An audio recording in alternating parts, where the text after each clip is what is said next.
চীন সফরে নতুন বিজয় ডক্টর ইউনূসের। নরেন্দ্র মোদী মার্কিন সফরে কি হেরে গেলেন? এই ভিডিওটিতে আপনার জানা তথ্যগুলো শেয়ার করব। অবশ্যই ভিডিওটি শেষ অবধি দেখার অনুরোধ রইল।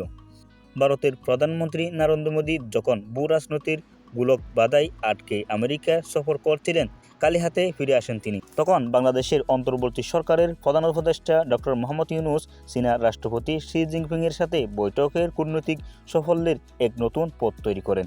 কিভাবে একজন অর্থনীতিবিদ ঢাকা বেইজিং সম্পর্কের নতুন উচ্চতায় নিয়ে যেতে সাহায্য করেছিলেন এবং কেন এই পররাষ্ট্রনীতি যুদ্ধে মোদী পিছিয়ে পড়লেন, সব বিষয়গুলো জানাবো।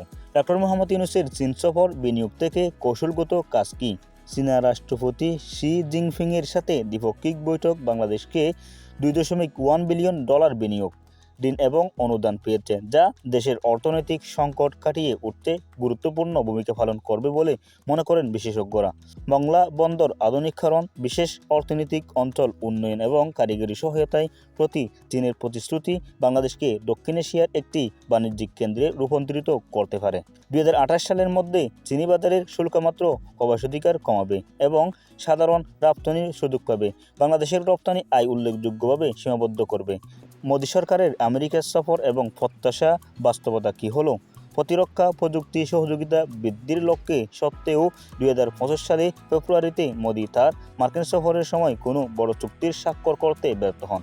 মোদী বলেন, বাংলাদেশের প্রাক্তন প্রধানমন্ত্রী শেখ হাসিনার প্রত্যাবর্তনের বিষয়টি নিয়ে ভারত বাংলাদেশের মধ্যে উত্তেজনাপূর্ণ সম্পর্কের কারণে এটি ঘটেছে। তিনি ডক্টর ইউনূসের সাথে সাক্ষাৎ এড়িয়ে চলেছে তারা কূটনৈতিক দুর্বলতা হিসেবে চিহ্নিত করছে। মোদী কেন হেরে গেলেন? বাস্তবতা মেনে নিতে গিয়ে ব্যর্থ হলেন তিনি।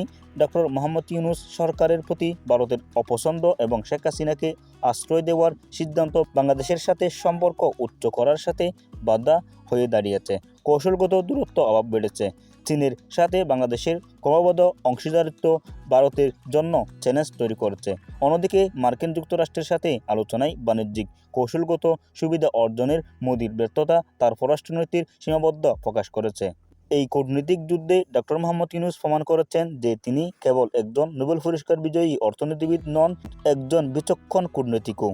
অন্যদিকে মোদীর পশ্চাৎপসরণ দক্ষিণ এশিয়ার ভারতের প্রভাব রহস্যের ইঙ্গিত দেয়। এই ভূ রাজনৈতিক পরিবর্তনের পরবর্তী বিজয় কে হবেন কেবল সময় বলে দেবে। তাহলে ভিডিওটি দেখে আপনার কেমন লাগলো অবশ্যই মতামতগুলো আমাদের কমেন্ট বক্সে জানাবেন এবং আপনি যদি আমাদের চ্যানেলের প্রথম হয়ে থাকেন অবশ্যই আমাদের চ্যানেলটি সাবস্ক্রাইব করবেন, ফেসবুক পেজটি অবশ্যই ফলো করবেন, লাইক কমেন্ট শেয়ার করবেন। খুদা হাফেজ। ততক্ষণ পর্যন্ত ভালো থাকবেন, সুস্থ থাকবেন, নিজের খেয়াল রাখবেন। দেখা হচ্ছে নেক্সট কোনো ভিডিওতে।